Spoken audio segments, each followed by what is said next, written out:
ভাই ভিডিও বানানোর একটাই উদ্দেশ্য, মানে স্ক্রল করছি আর হলুদ গুঁড়ো আর জল, স্ক্রল করছি হলুদ গুঁড়ো জল, এর মানেটা কি তোমরা দেখো। জলের মধ্যে হলুদ গুঁড়ো দিচ্ছে, এতে কী হচ্ছে? খালি হলুদটা নষ্ট হচ্ছে। এর চেয়ে ভালো নিজের মাকে দে, মা একটা ভালো রান্না করে দেবে। মাকে যদি রান্না করতে না দিস তো একটা গরিবকে দে, গরিবটা তোর আশীর্বাদ দেবে। মানে এটা কী, এদের উদ্দেশ্যটা কী, এদের মানেটা কি? আমাকে কমেন্টে অবশ্যই বুঝিও। আমি তো এর আগা মাথা কিছু বুঝতে পারছি না, কিন্তু আমার ইনস্টাগ্রাম ফিডে 7-8বার রিফ্রেশ করে ফেলেছি, তারপর কেউ জল হলুদ গুঁড়ো, জল হলুদ গুঁড়ো।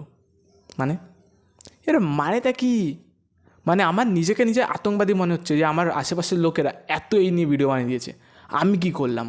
আর কয়দিন আগে যে গিবলি, মানে আগেকার লোকেদের কার্টুন বললে ওরা খেপে যেত, আর এখন টাকা দিয়ে কার্টুন হচ্ছে।